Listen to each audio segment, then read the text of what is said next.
He was a YouTuber who openly shared his strange and disturbing world with the internet.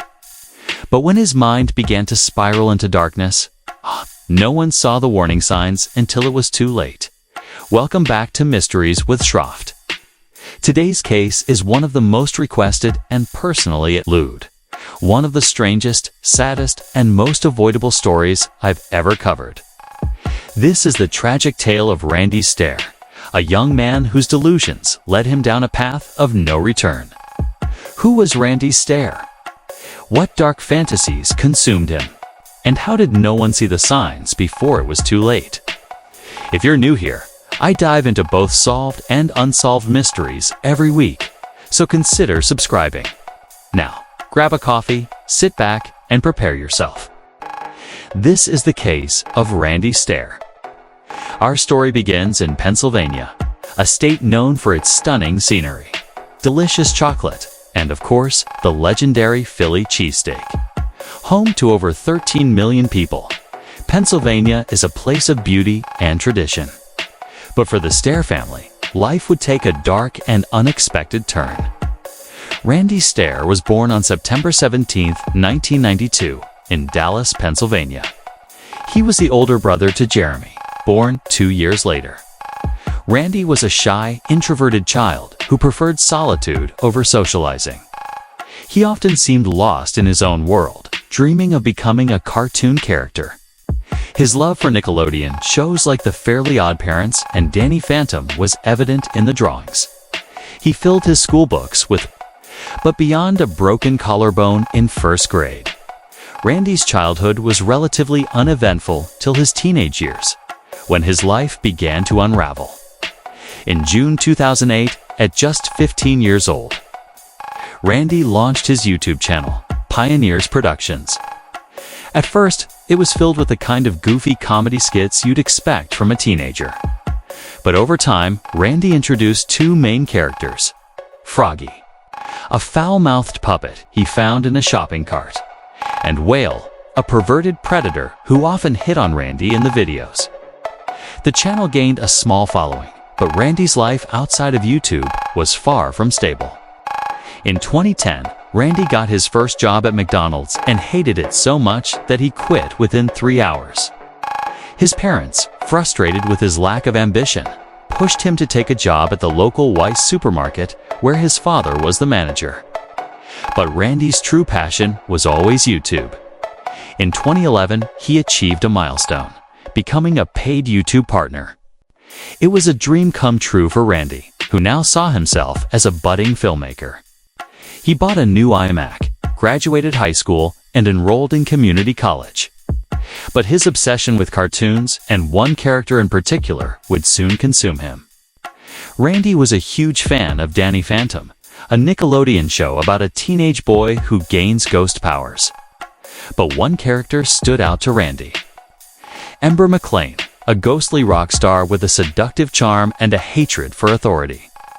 Randy became obsessed with Ember, claiming she was his first crush. He believed they had a spiritual connection, even saying in one video, "Asteriski just kept looking at her, and it's like she got it. She understood me. I understood her. We had feelings for each other." Asterisk. For Randy, Ember wasn't just a cartoon, she was his queen. In 2013, Randy's life took a series of devastating turns. He lost his friend Matt in a car accident, followed by the death of his grandfather. Then, his basement flooded, destroying much of his property. Soon after, Randy himself was in a car accident, though he escaped unharmed. These tragedies plunged Randy into a morbid fascination with death. He began to see the afterlife as a magical place where he could finally be with Ember. This delusion would become the foundation of his darkest creation, Ember's Ghost Squad. Randy's YouTube channel took a dark turn. In 2014, he created a 5-part series where he brutally killed off his characters, Froggy and Whale, stabbing them with a knife.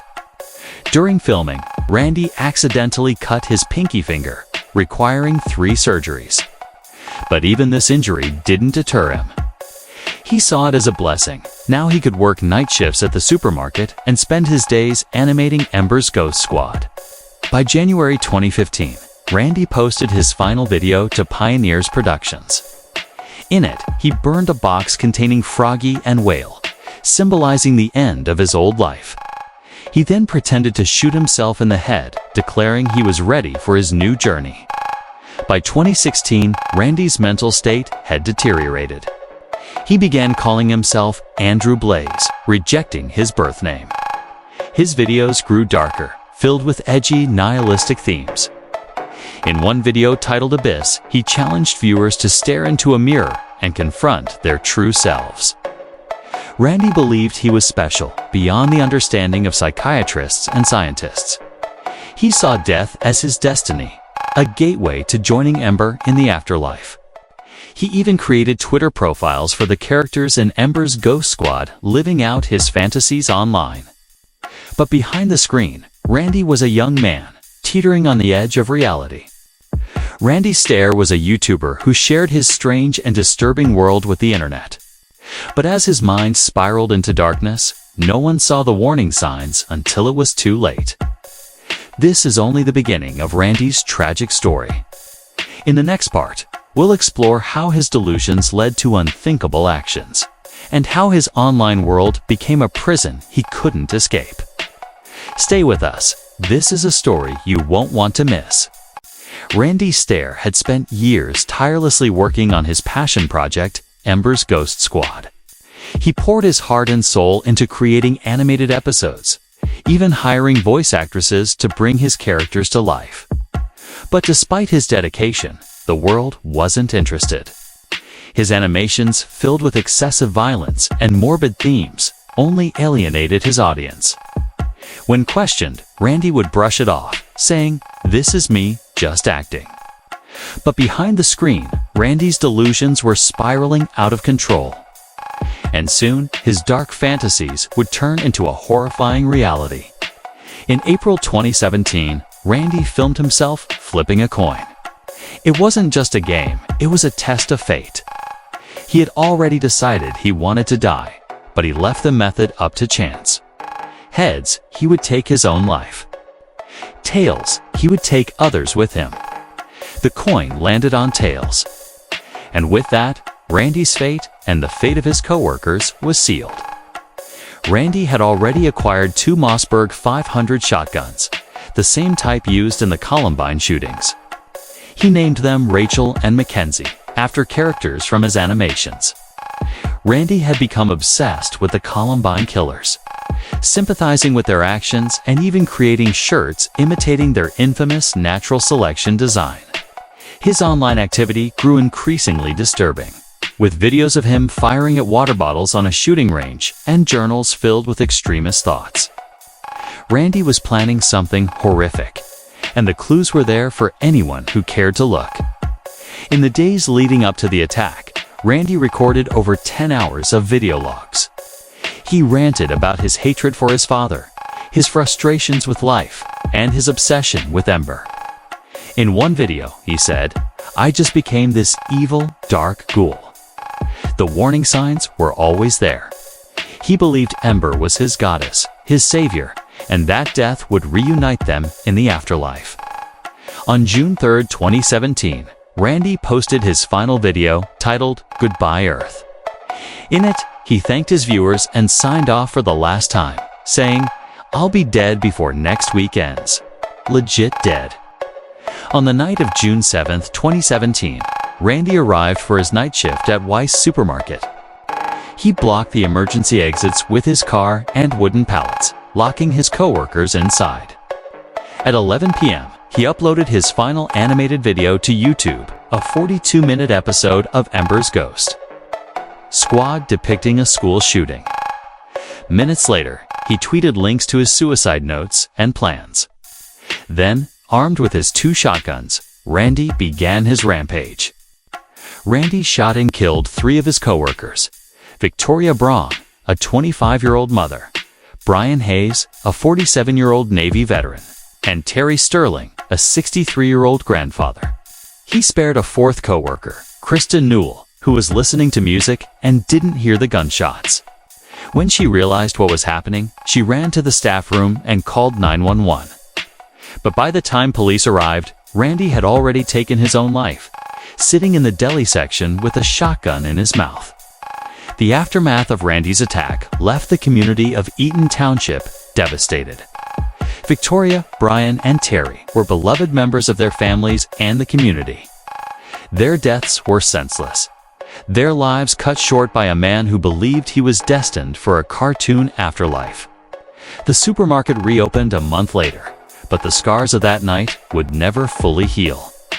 Before the attack, Randy emailed 10 of his closest friends, telling them he would be dead by the time they read his message. He expressed regret for not achieving his personal goals and spoke of joining Ember in the afterlife. One friend, Damien, later tweeted, "I don't know how to digest this. The clues were all over the internet, but I didn't think he'd go to these great lengths." Randy Stair's story is one of tragedy and missed opportunities. He was delusional, psychotic, and narcissistic, but above all, he was a young man who needed help that never came. His actions claimed the lives of 3 innocent people, leaving their families and community to pick up the pieces.